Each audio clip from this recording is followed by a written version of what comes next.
Assalamualaikum warahmatullahi wabarakatuh. Halo semuanya teman-teman, selamat malam, selamat datang kembali di channel Ilo Bercerita. Dan masih bersama saya Ilo, dimanapun teman-teman berada, semoga teman-teman selalu dalam keadaan sehat dan berbahagia selalu. Amin, amin, ya rabbal alamin.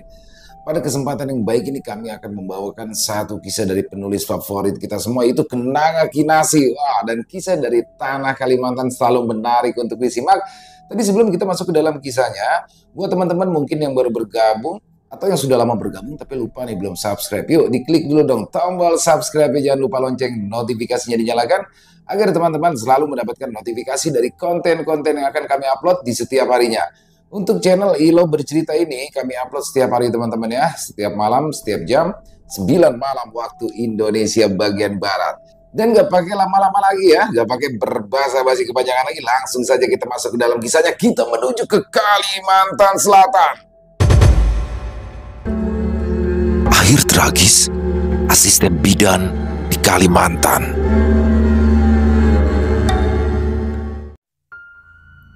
Klinik tempat Yuni bekerja terletak di sudut kota yang tenang. Bangunan sederhana dengan dinding bercat putih yang sudah sedikit memudar telah menjalani tahun-tahun panjang yang telah dilewati.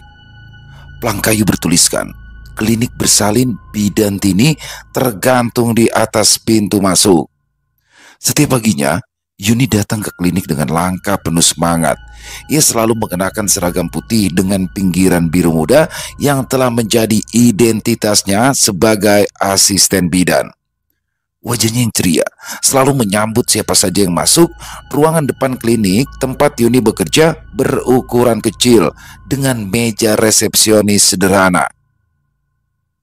Di atas meja tersusun rapi berbagai catatan medis dan alat tulis, serta vas kecil berisikan bunga segar yang selalu diganti setiap minggu oleh Yuni. Di sudut ruangan ada rak penuh dengan mainan anak-anak, mulai dari boneka kecil hingga mobil-mobilan. Mainan ini selalu menjadi perhatian anak-anak yang datang menemani ibu mereka ke klinik. Ketika anak-anak itu mulai gelisah, Yuni akan dengan sabar mengeluarkan salah satu mainan dan bermain bersama mereka, membuat suasana menjadi lebih riang. Tawa anak-anak selalu menjadi musik menyenangkan bagi telinga Yuni. Di belakang meja resepsionis, ada ruangan kecil yang berfungsi sebagai ruang tunggu. Dindingnya dihiasi dengan poster-poster tentang kesehatan ibu dan anak, serta beberapa foto bayi yang pernah lahir di klinik ini. Kursi-kursi kayu berjajar rapi di sepanjang dinding. Sementara di pojokan terdapat dispenser air yang sering digunakan oleh para ibu yang menunggu giliran diperiksa. Kadang-kadang, Yuni akan keluar dari ruangannya untuk menyapa para ibu yang menunggu, memastikan mereka merasa nyaman dan tidak cemas. Klinik ini memang tidak besar, tetapi di dalamnya ada ruang bersalin yang bersih dan tertata rapi. Peralatan yang digunakan tidaklah secanggih rumah sakit besar, hanya saja sudah cukup lengkap dan selalu terjaga kebersihannya. Setiap kali ada ibu yang akan melahirkan, Yuni akan dengan sigap membantu bidan Tini, bidan senior yang memiliki klinik ini. Walau tugas Yuni seringkali hanya menyiapkan peralatan, memberikan dukungan moral, atau membersihkan bayi yang baru lahir, peranannya sangat penting bagi bidan Tini. Yuni selalu merasa kagum setiap kali menyaksikan momen-momen kelahiran. Baginya, melihat bayi pertama kali membuka mata dan menangis adalah pengalaman yang tak ternilai. Air mata bahagia menggenang di mata Yuni ketika ia menggendong bayi yang baru lahir, lalu menunjukkan mereka kepada ibu mereka untuk pertama kalinya. Momen-momen ini membuatnya merasa bahwa segala jerih payahnya sangat berarti, walau tidak sepadan dengan gajinya yang tidak seberapa. Saat siang hari tiba, klinik biasanya sedikit lebih sepi. Yuni akan menggunakan waktu ini untuk merapikan ruangan, mencatat data pasien, atau sekedar duduk di meja resepsionis sambil menghabiskan makan siangnya. Tak jarang pula bidan Tini mengajaknya berbicara tentang berbagai pengalaman dalam menangani persalinan, memberikan Yuni banyak pelajaran berharga yang tidak ia dapatkan dari sekolah.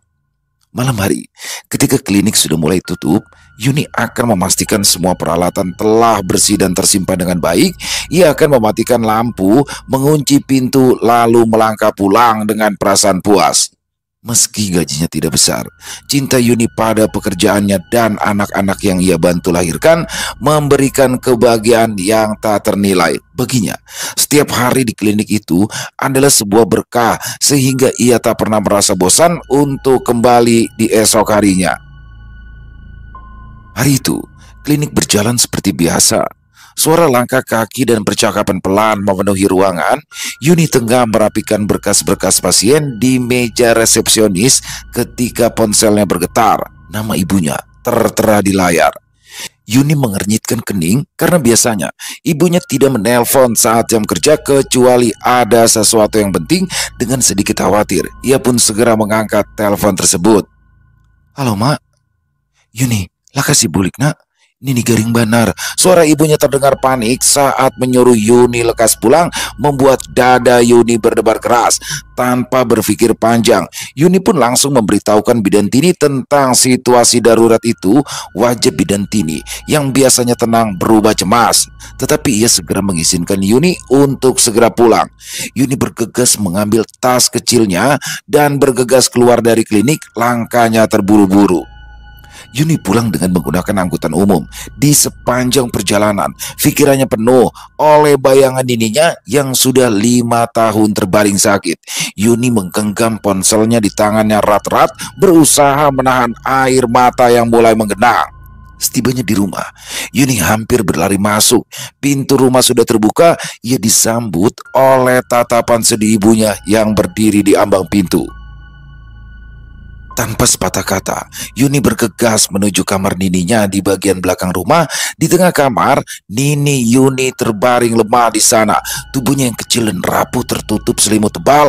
Wajahnya pucat, nafasnya terdengar pelan, seakan setiap hembusan butuh perjuangan tersendiri. Dengan hati-hati, Yuni mendekati ranjang dan duduk di tepi tempat tidur.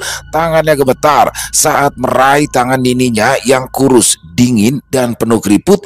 Nini membuka matanya perlahan. Tatapan matanya kabur namun masih mengenali Yuni. Bibirnya yang kering bergerak mencoba berbicara. Suara yang keluar sangat pelan. Nih, ini Yuni." Bisik Yuni menahan air matanya. Nini menatapnya seolah ingin mengucapkan sesuatu yang penting. Dengan susah payah, Nini Yuni mengangkat tangannya lantas menyentuh wajah Yuni. Sentuhan lemah penuh kasih sayang. "Cucuku yang bungas." Suara nininya nyaris tak terdengar, tapi kata-kata itu menghantam hati Yuni seperti palu. Yuni menunduk, mencium tangan Nini sementara baunya berguncang kuat. Kamar Nini Yuni yang biasanya sepi sudah dipenuhi dengan orang-orang yang datang. Beberapa orang termasuk tetangga dan kerabat duduk di sekeliling ranjang, memegang Al-Quran dan mulai membacakan surat Yasin penuh hikmat. Suara bacaan mereka memenuhi ruangan, menciptakan suasana yang damai walau masih ada diselubungi oleh kesedihan. Yuni duduk di dekat kepala ranjang, memegangi tangan nininya yang lemah. Nafas nininya semakin tersengal-sengal, terdengar berat juga tidak teratur. Setiap kali nininya menarik nafas, Yuni merasa dadanya semakin sesak. Dia berusaha menahan air matanya, mencoba tetap tegar di depan semua orang meskipun hatinya dipenuhi dengan kepedihan. Bacaan surah Yasin terus berlanjut, bergema di seluruh ruangan. Di tengah bacaan, Yuni menundukkan kepala, berdoa dalam hati agar nininya diberikan kemudahan dan ketenangan. Suara nafas nininya terdengar semakin lemah, seolah-olah setiap tarikan nafas bisa menjadi yang terakhir. Wajah nininya pucat, keringat dingin mulai membasahi dahi. Tetapi tiba-tiba saja di tengah keheningan yang penuh ketegangan, nafas nininya berubah. Dari yang sebelumnya tersengal-sengal dan terputus-putus, kini berubah menjadi lebih tenang dan juga teratur. Semua orang yang ada di ruangan bisa menyadari perubahan ini. Bacaan Yasin pun terhenti sejenak dan mereka saling berpandangan dengan raut wajah bingung bercampur heran. Yuni yang terus menggenggam tangan nininya merasakan perubahan ini secara langsung. Dia mengangkat wajahnya dan melihat Nini, perempuan tua yang sebelumnya terlihat begitu lemah, kini mulai membuka matanya perlahan. Mata nininya yang tadinya buram kini menatap Yuni dengan lebih jelas, seolah-olah kekuatan hidup sudah kembali ke dalam tubuhnya. "Nih," suara Yuni bergetar, setengah tak percaya dengan apa yang dilihatnya. Nini menggerakkan tubuhnya. Dengan perlahan-lahan, dia mengangkat tangannya untuk menyentuh wajah Yuni. Sentuhan itu lebih kuat dari sebelumnya, lebih hidup. Semua orang yang ada di ruangan terdiam, menahan nafas, tidak yakin dengan apa yang terjadi. "Nah, kenapa bagiannya membaca Yasin di sini?" "Aku bigas saja," kata nininya. Suaranya kini lebih jelas dan lebih kuat daripada sebelumnya. Mata Yuni membelalak, hatinya berdebar kencang. Orang-orang yang duduk di sekeliling ranjang yang sebelumnya membacakan Yasin mulai saling berpandangan. Mereka tampak bingung, bahkan beberapa di antaranya terlihat takut. Tidak ada yang berani berkata apa-apa, hanya menatap Nini Yuni yang sekarang tampak lebih sehat seperti orang biasa yang baru saja bangun tidur. Perlahan, Nini berusaha untuk duduk di tempat tidur. Sesuatu yang sudah bertahun-tahun ini tidak bisa dilakukannya.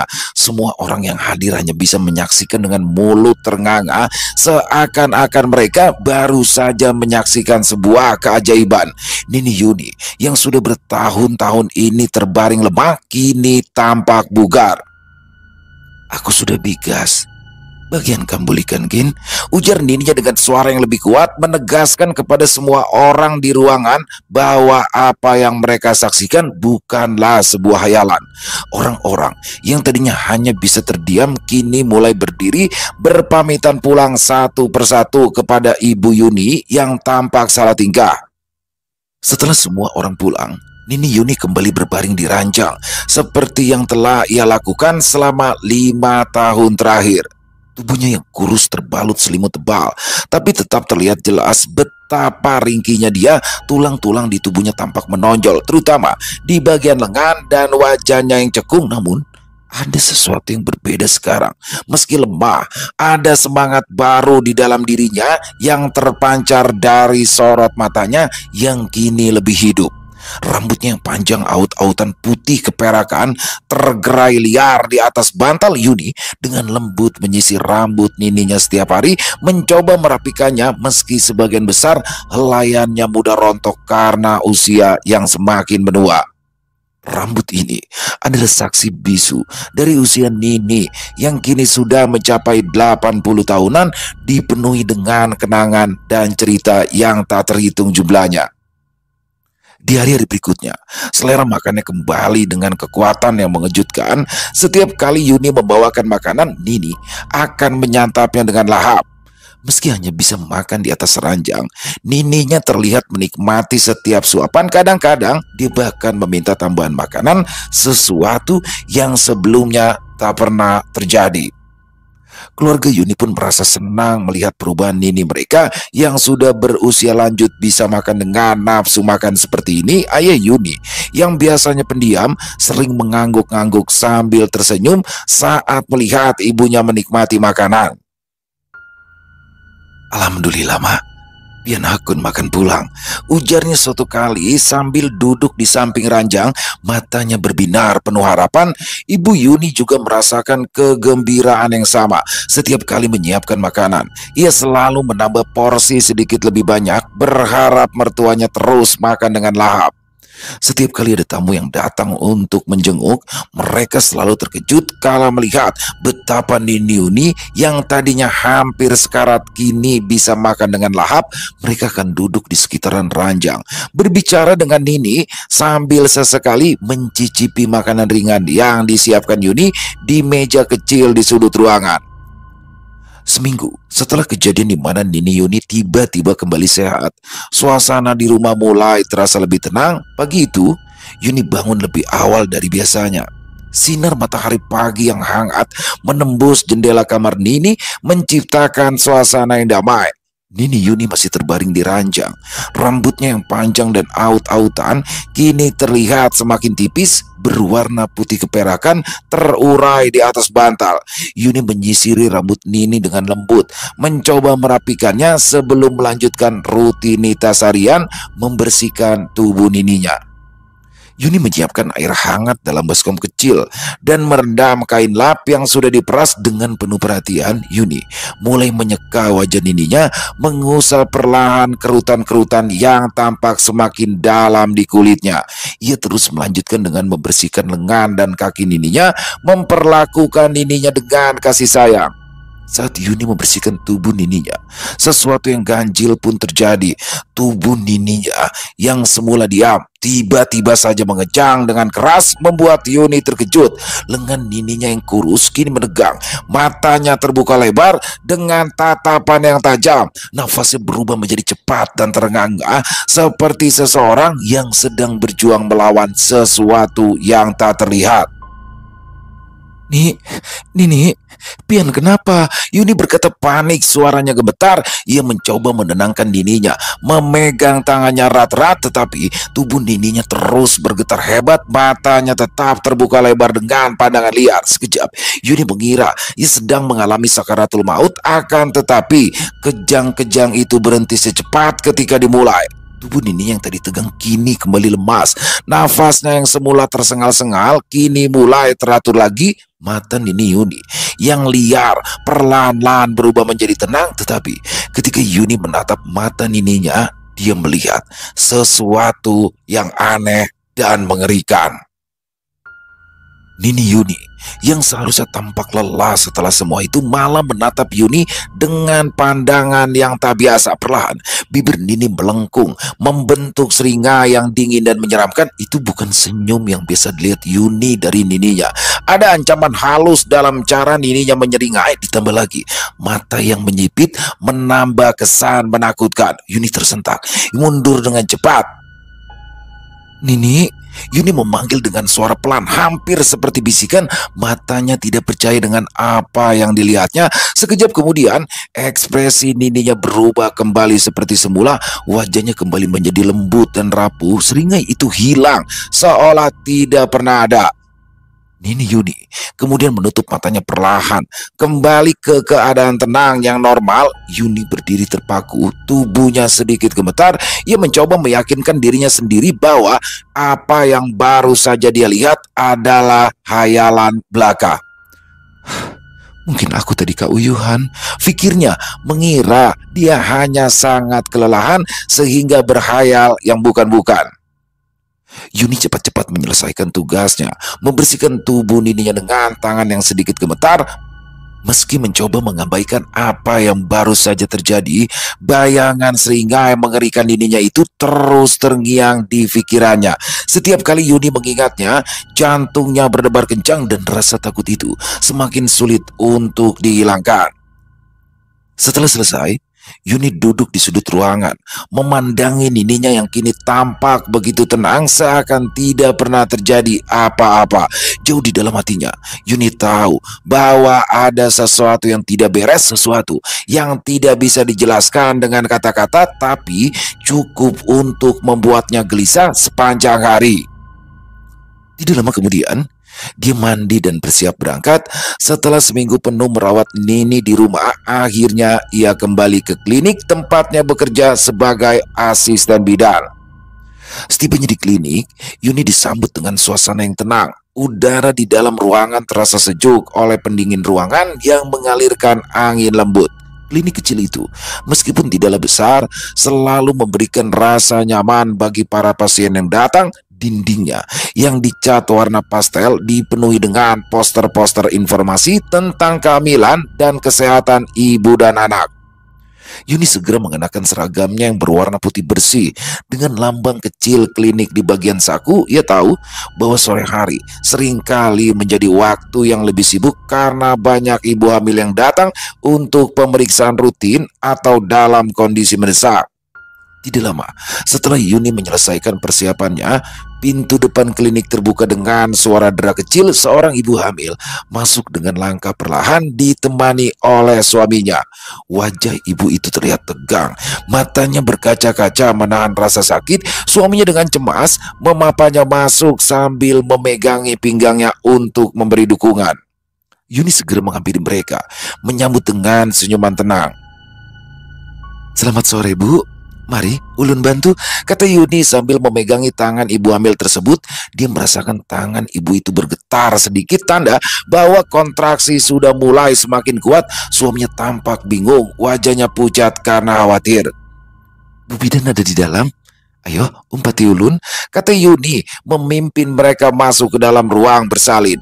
Ruangan itu selalu siap dengan tempat tidur bersalin yang bersih dan peralatan medis yang tersusun rapi di atas meja.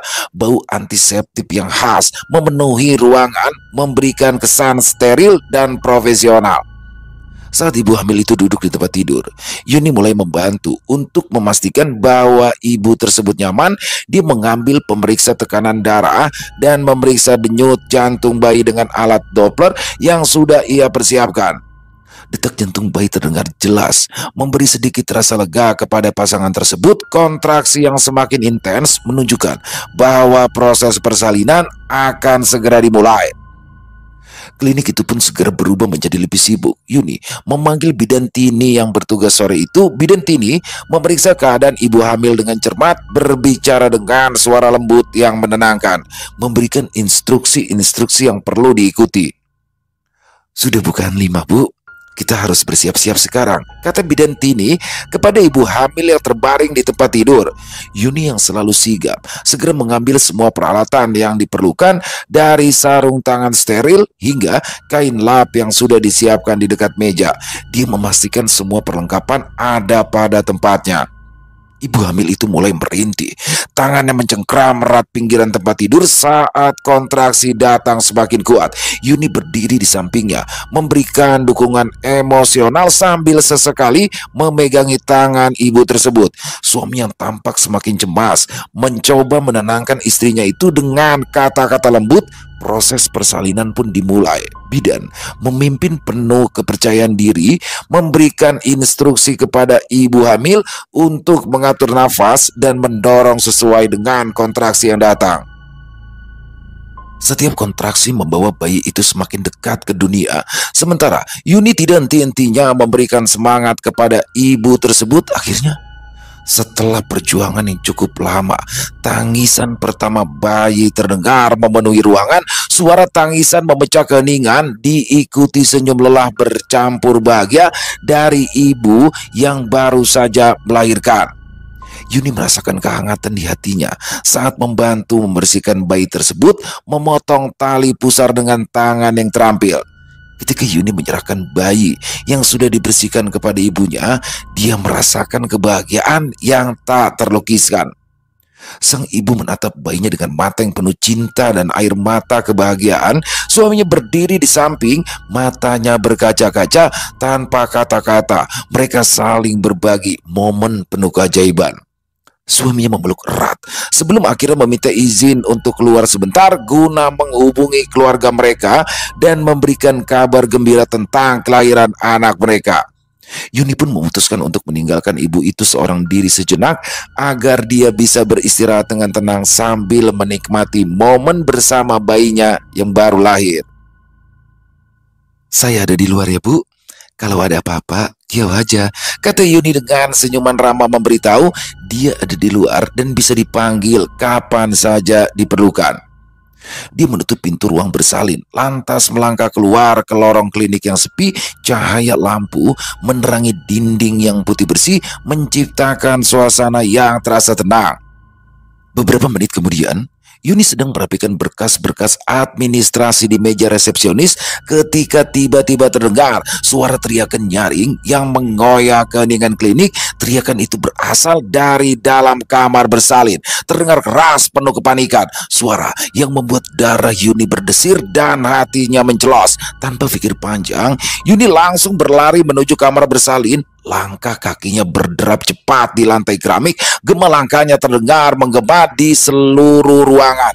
Sesampainya di depan pintu kamar bersalin, Yuni merasakan jantungnya berdebar kencang. Dengan tangan gemetar, ia mencoba membuka pintu, tetapi pintu itu tidak bisa digerakkan. Yuni menarik gagangan dengan keras, namun pintu itu tetap terkunci, seolah-olah ada sesuatu yang menahannya dari dalam. Panik, Yuni menekan gagang pintu berulang kali, memutar dan mendorong, tetapi pintu itu tidak bergeming. "Bu, ibu, Pian, kenapa?" teriak Yuni mencoba membuat ibu di dalam kamar mendengarnya. Tidak ada jawaban selain suara rintihan samar yang terdengar dari balik pintu. Yuni bisa merasakan keringat dingin mulai mengalir di dahinya. Rasa takut mulai merayap masuk. Pikirannya berkecamuk, memikirkan berbagai kemungkinan buruk yang mungkin terjadi di dalam. Yuni memutuskan untuk mencoba menendang pintu itu dengan harapan bisa membukanya. Ia mundur sedikit lalu menendang pintu itu dengan seluruh tenaga yang dimilikinya. Suara benturan keras terdengar, tetapi pintu itu tetap saja tidak terbuka. Rasa putus asa mulai merayap di benaknya. Yuni menoleh ke sekitaran mencari bantuan, tetapi klinik itu tampak sepi. Bidan Tini sudah pergi untuk mengurus beberapa hal. "Kenapa, Ding?" Yuni berpaling sambil menghembus nafas lega. Ya, suami pasien itu sudah datang. Tangannya memegang puntung rokok yang masih menyala. Tetapi kelegaan itu tidaklah bertahan lama karena kembali terdengar teriakan dari dalam. "Kunci lawangnya rusak!" seru Yuni panik sambil memutar gagang pintu berkali-kali tanpa hasil. Rasa cemas dan takut mulai merambat dalam dirinya, membayangkan apa yang mungkin terjadi di dalam. Suami pasien dengan wajah pucat berusaha membantu Yuni menarik dan mendorong pintu sekuat tenaga. Tetapi meski mereka sudah bersusah payah, pintu itu tetap tidak bergeming. Waktu seakan melambat saat mereka berdua berusaha membuka pintu tersebut. Suara teriakan dari dalam semakin lirih, seakan-akan menandakan bahwa keadaan di dalam semakin memburuk. Keringat mulai mengalir di dahi Yuni. Jantungnya berdetak semakin cepat setiap detik, terasa seperti selamanya. Akhirnya, setelah beberapa menit yang terasa seperti seabad, pintu itu perlahan mulai membuka, cukup untuk membuat mereka melihat ke dalam. Dengan kekuatan yang tersisa, Yuni dan suami pasien itu mendorong pintu lebih lebar hingga terbuka sepenuhnya. Tanpa ragu, mereka berdua segera masuk ke dalam kamar bersalin. Dan saat mereka masuk, Yuni tersentak kaget. Di tempat tidur, ibu yang baru saja melahirkan tergeletak dalam keadaan yang sangat mengkhawatirkan. Darah mengalir deras dari tubuhnya, mengotori spray putih yang tadinya bersih. Wajahnya sangat pucat, nafasnya tersengal-sengal, matanya tertutup rapat. Suaminya langsung berlari ke sisinya, memegangi tangannya yang dingin dengan cemas. Ya Allah, apa yang terjadi?" gumam Yuni. Berusaha mengendalikan rasa paniknya, dia mulai melakukan segala hal yang bisa dilakukan demi untuk menghentikan pendarahan. Saat Yuni berjuang keras, Bidan Tini masuk ke dalam ruangan dan terperanjat kaget melihat keadaan di sana. Ia langsung membantu Yuni.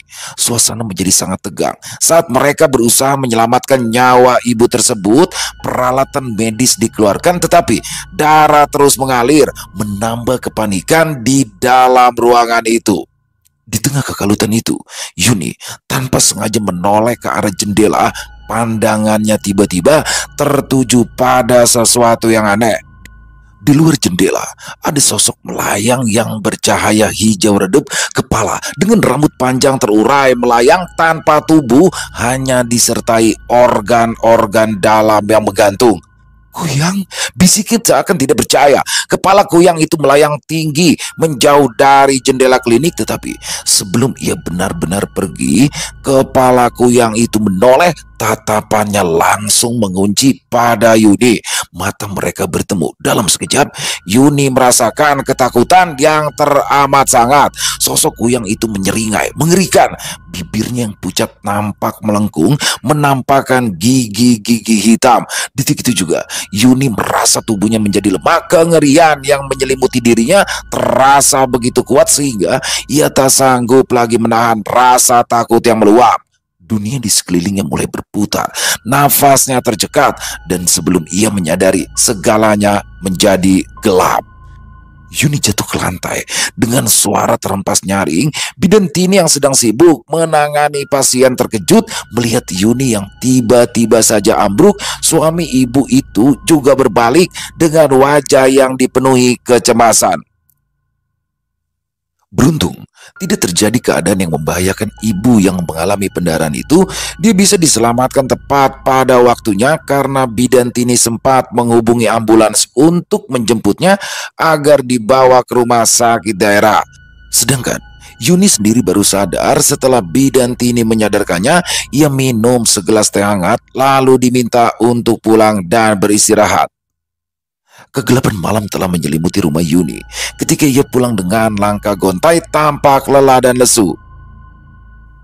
Saat dia memasuki rumah, suasana tenang di dalam rumahnya terasa sangat berbeda dengan ketegangan yang dialaminya di luar. Yuni beranjak menuju kamar nininya dengan langkah lambat. Ketika ia membuka pintu kamar, pemandangan di hadapannya membuat dirinya berhenti sejenak. Di dalam kamar, nininya duduk di atas ranjang sedang menyisir rambut panjangnya yang terurai lepas. Pakaian Nini tampak bersih dan rapi, seolah-olah tidak pernah sakit sebelumnya. Nini terlihat begitu tenang dan begitu santai, bahkan tidak menunjukkan tanda-tanda kelelahan ataupun sakit. Rambutnya yang panjang dan kusut kini tampak halus juga bersinar. Nini menoleh ke arah Yuni dengan wajah yang tenang, seakan-akan semua berlangsung seperti biasa. Yuni berdiri di ambang pintu menatap nininya dingin. Jadi suara Yuni terdengar berat dan penuh emosi. Apakah Nini adalah Kuyang? Tadi ulun melihat Kuyang dan mukanya mirip Pian. Yuni tidak bisa menahan kemarahannya yang berkecamuk di dalam dirinya. Ia melangkah lebih dekat ke arah ranjang, menatap nininya dengan tatapan yang penuh harapan agar ada penjelasan yang masuk akal. Nininya hanya tersenyum lembut. Ekspresinya tidak berubah, seolah-olah dia sudah siap dengan pertanyaan Yuni. Ikam ini Bapandir apa? Macam-macam aja, kata nininya dengan suara lembut menenangkan. Sana, cepat mandi, lalu kawan Nini guring. Jawaban Nini terdengar meremehkan di telinga Yuni. Dia hanya diminta mandi lalu menemani neneknya begitu saja tanpa diberikan penjelasan. Kenapa Nini bisa? Yuni berhenti sejenak, nafasnya tercekat. Kenapa Nini bisa bigas? Nini terus menyisir rambutnya dengan gerakan lembut, tidak terganggu oleh pertanyaan Yuni. Ikam kada suka melihat Nini bigas? Lidah Yuni terasa keluh saat nininya bertanya apakah dia tak suka melihat neneknya sehat. Tentu saja dia bahagia. Hanya saja ini semua terlalu mencurigakan. Bahkan dokter saja sudah menyerah dalam mendiagnosa penyakit Nini. Tidak ada yang bisa menjamin kesembuhan Nini, bahkan menyarankan mereka agar tabah menghadapi kenyataan. Lalu sekarang Nini terlihat segar bugar, wajahnya juga terlihat lebih muda dari usia yang sebenarnya. Sebujurnya, Pian itu siapa nih? Tanya Yuni dengan suara pahit. Kenapa masih kada mau jujur lawan Yuni? Nini menghela nafas. Ia meletakkan sisir di tubuhnya lalu melambai pada Yuni agar mendekat. Tutup lawang, desah Nini menyuruh Yuni untuk menutup pintu kamar. Yuni menutup pintu lantas mendekat. Bujur Nini Kuyang? Nini terkekeh kala mendengar cucunya yang keras kepala selalu menanyakan hal yang sama. Dia lalu mengangguk. Ini alasannya kenapa aku kada bisa mati kayak orang biasa. Kenapa Nini melakukan ini? Suara Yuni gemetar, penuh kemarahan dan kesedihan. Apa maksud semua ini? Mengapa Nini tidak bisa meninggal seperti orang biasa? Nini menyanggul rambutnya. Coba Ikam pikirkan, Yun. Apa alasan Nini mengambil jalan kayak ini? Yuni menggigit bibir. Dia sama sekali tidak mengerti kenapa Nini memilih menjadi Kuyang. Dahulu hidup kami liwar miskin, Yun. Mata Nini menerawang saat ia mulai bercerita tentang kehidupannya yang sangat miskin. Suami Nini sudah lama meninggal dunia saat Nini mengandung anak ketiga mereka. Dua anak terdahulu pun berbadan kurus kering karena kurang makan. Nini yang putus asa pada akhirnya mengambil jalan menyimpang. Ia bertemu orang yang memberikannya minyak kuyang. Bukannya minyak kuyang itu hanya untuk kecantikan? Tanya Yuni seolah tak percaya. Kada cuma gasan tambah bungas atau menundukkan laki, tapi ada jua yang gasan kesugihan. Ika melihat seorang keadaan ini yang selalu berkecukupan. Yuni melengos. Ia masih tidak percaya jika ada minyak kuyang yang memberikan kekayaan, bukan hanya kecantikan dan pemujaan dari para lelaki. Nini sudah sugih, kenapa masih menjadi kuyang? Kasihan orang tadi nih, inya parak mati kehabisan darah. Yuni tidak mengerti kenapa Nini masih menjadi kuyang. Walau sudah kaya, masih saja ia meminum darah hingga perempuan mangsanya tadi hampir mati kehabisan darah. Cucuku, katanya lembut, matanya penuh dengan kerinduan dan penyesalan. Aku kada jagar bisa mati malah pas minyak itu. Amin kada ada yang mewarisi ilmunya. Yuni tercekat kala mendengar Nini tidak akan meninggal jika minyak itu belum diwariskan. Buang saja ke sungai. Nini menggeleng. Dia sudah pernah melakukannya, tapi minyak itu tetap saja kembali. Jadi Nini ingin terus hidup kayak ini? Yuni bertanya, suaranya bergetar karena emosi. Aku bisa mencari tuan guru yang mungkin bisa membantu. Nini menatap Yuni dengan tatapan penuh pengertian. Minyak ini menjadi satu lawan darahku dari darah. Kada ada tuan guru, ustadz, atau siapapun yang bisa mengeluarkannya. Yuni merasa seperti seluruh dunianya runtuh. Kesedihan sekaligus kemarahan bercampur dalam dirinya. Sekejap doa, merasakan ketidakberdayaan yang mendalam. Seakan-akan semua rencananya sudah berakhir sia-sia, bahkan sebelum dicoba. Tetapi Yuni tidak mau putus asa. Ia segera memutuskan untuk mencari jalan lain, walau Nini sudah berkata jika semua akan berakhir sia-sia. Dia keluar dari dalam kamar Nini, pergi ke dalam kamar sendiri, lalu berbaring sambil menyusun rencana. Dia tahu beberapa ustadz yang mungkin saja bisa menolong Nini keluar dari masalahnya sekarang. Keesokan harinya, pagi-pagi sekali, Yuni sudah datang ke rumah salah satu guru ngajinya. Waktu sekolah dulu, ia mengetuk pintu dengan penuh harapan dan ketegangan, berdoa agar seseorang di dalam sana bisa membantunya. Pintu dibuka oleh seorang lelaki tua yang mengenakan sarung berwarna merah. Kenapa Yun? Tanyanya heran setelah membalas salam dari Yuni. Yuni mencium tangan ustadznya. Ia masuk setelah dipersilakan, lalu dia mulai bercerita mengenai minyak kuyang, tentu saja tanpa menyebut nama nininya. Dia bertanya, apa mungkin melepas ikatan minyak itu dengan pemiliknya? Ustadz Yuni menggeleng. Ia tidak memiliki kemampuan di bidang itu sehingga tidak bisa memberikan jawaban yang tepat. Hanya saja setahunya memang sangat sulit untuk melepaskan ikatan dengan benda kotor itu. Mendengar penjelasan tersebut, Yuni merasa tertekan. Keputusasaannya semakin dalam saat ia menyadari bahwa usahanya untuk menemukan solusi mungkin tidak akan membuahkan hasil yang diinginkan. Ketika kembali ke rumah, Yuni memasuki kamar nininya dengan kepala tertunduk, dengan hati penuh kesedihan. Masuk Yun, pinta Nini sambil menyuruh Yuni duduk di samping. Kayak apa hasilnya? Nini rupanya tahu jika Yuni baru mencari ustadz yang bisa diajak berdiskusi tentang minyak kuyang. Yuni menggeleng lemah. Ya sudah, jangan difikirkan lagi ya. Nini janji, kada cagar mahisap dari orang. Percaya lawan ini. Yuni memandangi Nini dengan tatapan sedih. Dia sudah bisa menebak konsekuensi yang akan diterima Nini jika ia tidak meminum darah. Nini akan kembali jatuh sakit parah lagi. Jangankan diajak berbicara seperti sekarang, membuka mata saja sulit. Dia tidak menjawab. Yuni melangkah gontai keluar dari dalam kamar Nini. Dia harus segera mandi sebelum berangkat kerja kembali. Di klinik, Dia lebih banyak diam sambil merenungi cerita Nini tadi malam. Sulit menerima kenyataan bahwa Nininya adalah pengguna minyak kuyang. Kesedihan Yuni semakin mendalam saat teringat Nininya berjanji tidak akan menghisap darah orang melahirkan lagi. Ini hanya akan membuat Nini luar biasa menderita tanpa pernah menemukan kedamaian. Ternyata Nini memang benar menepati janjinya. Tubuhnya menjadi lemah, tidak berdaya. Kehidupan seakan perlahan-lahan menyusut dari tubuhnya.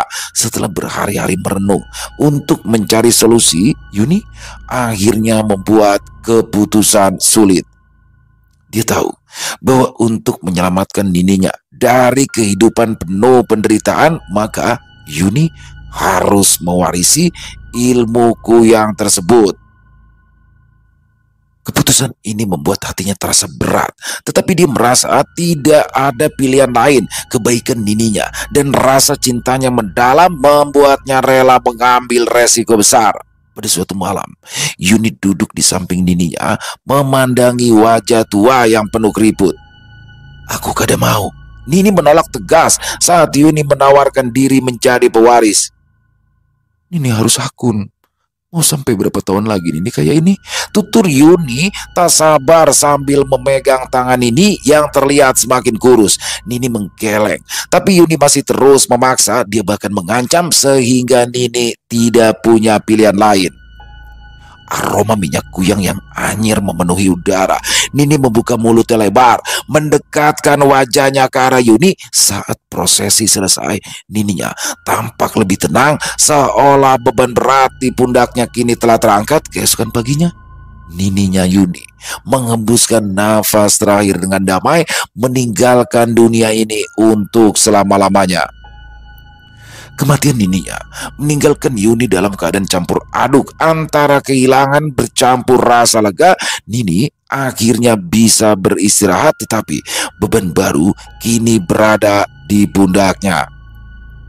Setelah kematian Nini, Yuni merasa sudah tidak pantas lagi untuk melanjutkan pekerjaannya sebagai asisten bidan. Dia tidak mungkin bekerja bersama ibu hamil dan bayi tidak berdosa sementara air liurnya terus menetes, mencium aroma darah mereka yang wangi. Keputusan untuk meninggalkan pekerjaannya adalah langkah yang diambilnya dengan berat hati, terlebih lagi saat ayah dan ibu keberatan atas pilihan hidupnya.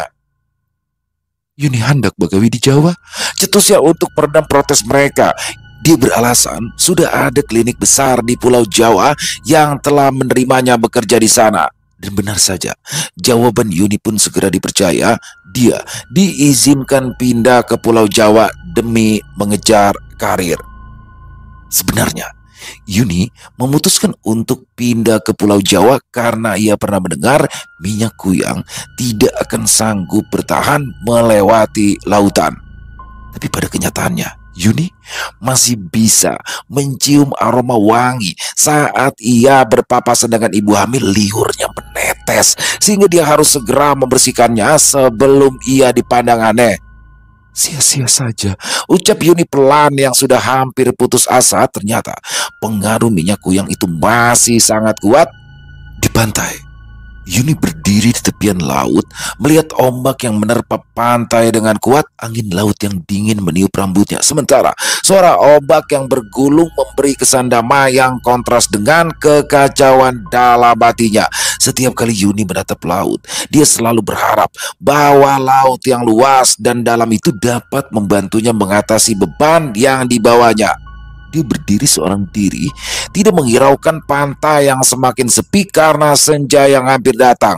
Pakaiannya bergerak tertiup angin, tapi dia masih diam, tak beranjak dari tempatnya semula. Tidak lama setelah matahari terbenam sepenuhnya, Yuni mulai melangkahkan kakinya. Dia memang menunggu gelap datang agar tidak ada yang mengganggu rencananya dalam memutus rantai kutukan minyak kuyang ini. Kaki Yuni terus melangkah maju, air laut merendam tubuhnya sampai pinggang, dada, leher, lalu seluruh tubuhnya, dan Yuni tidak pernah kembali lagi. Selesai. Wow, luar biasa. Kisah dari Kenanga Kinasih selalu menarik untuk disimak. Dan tentang kuyang teman-teman, di sini memang ada beberapa versi ya tentang kuyang. Dan kuyang itu ada yang digunakan untuk pesugihan, ada juga yang digunakan untuk apa namanya, pemikat dan awet muda ya. Jadi memang banyak sekali versi, dan di dalam kisah kali ini yang ditulis oleh Kinasih yang berdasarkan kisah nyata, yaitu adalah kisah tentang kuyang yang digunakan untuk pesugihan. Bagaimana seorang nenek dari Yuni ya.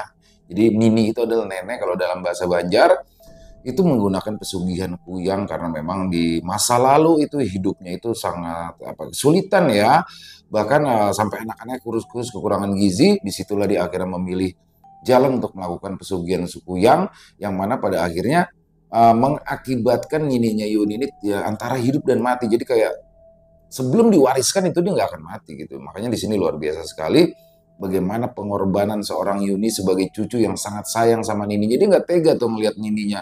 Pada akhirnya di sini Yuni memutuskan untuk menerima apa namanya, warisan dari neneknya, yaitu pesugihan minyak kuyang, yang mana akhirnya Nininya meninggal setelah diwariskan. Tapi Yuni di sini udah nggak bisa lagi kerja sebagai asisten bidan, karena ketika dia mencium aroma darah ibu melahirkan, di situ udah nggak bisa lagi. Dan di sini endingnya tragis banget ya. Akhirnya Yuni mengakhiri hidupnya. Dan apa ya? Ya bentuk kasih sayang itu ya Yuni terhadap neneknya, dan dia juga tidak ingin menyakiti orang lain. Dan keren banget ya, keren banget kisahnya. Untuk Kenanga Kinasih ditunggu lagi kisah-kisah selanjutnya, terutama dari tanah Kalimantan. Dan semoga teman-teman para pecinta penikmat horor misteri terhibur dengan kisah barusan ya. Mari kita ambil hikmah-hikmah baiknya saja dan kita buang yang buruk-buruknya. Dan sekali lagi buat Kenanga Kinasih kami ucapkan terima kasih atas kisahnya yang luar biasa. Dan buat teman-teman yang mungkin punya komentar lain, yang mungkin punya pendapat lain, silakan bisa dituliskan di dalam kolom komentar, ataupun hanya sekedar saling menyapa. Insya Allah kami akan membalasnya satu persatu. Kami juga ingin mengucapkan terima kasih ya kepada seluruh teman-teman yang sudah selalu setia mendukung channel kami, yang sudah selalu hadir setiap harinya. Karena teman-temanlah kami selalu bersemangat berkarya setiap harinya. Buat yang suka dengan videonya, silakan bisa diklik tombol like, tombol jempolnya, boleh juga dong di-share link videonya ini ke teman-teman yang lain agar juga ikut merasa terhibur. Dan buat teman-teman sekali lagi yang baru bergabung atau yang sudah lama bergabung tapi belum subscribe, yuk diklik dong tombol subscribe, jangan lupa lonceng notifikasinya dinyalakan agar teman-teman selalu mendapatkan notifikasi dari konten-konten yang akan kami upload di setiap harinya. Oh ya, mungkin buat teman-teman yang punya kisah horor misteri ya, yang diangkat dari kisah nyata yang berdasarkan pengalaman pribadi. Jadi pengalaman pribadi di sini bisa dari diri sendiri maupun lingkungan sekitar ya, ataupun keluarga. Apabila mungkin berkenan dibawakan di channel kami, silakan bisa mengirimkannya ke nomor telepon yang ada di sini. Dan bebas ya, dalam bentuk tulisan boleh, dalam bentuk rekaman suara boleh. Senyamannya teman-teman aja pokoknya. Dan buat teman-teman yang sudah mengirimkan kisah, kami ucapkan terima kasih. Buat yang sudah mengirimkan kisah tapi belum sempat dibawakan, harap bersabar ya, karena harus melalui proses penggarapan terlebih dahulu. Di akhir kata, saya Ilo mengucapkan permohonan maaf apabila mungkin dalam pembawaan kisahnya ada kata-kata saya yang salah, ataupun ada kata-kata saya mungkin yang kurang berkenan. Saya mohon dibukakan pintu maaf yang seluas-luasnya, dan sampai berjumpa lagi di konten-konten kami selanjutnya yang pasti tidak kalah serunya, yang pasti tidak kalah horor ya. Masih bersama saya Ilo di channel Ilo Bercerita. Salam sehat, bahagia selalu untuk kita semua. Wassalamualaikum warahmatullahi wabarakatuh.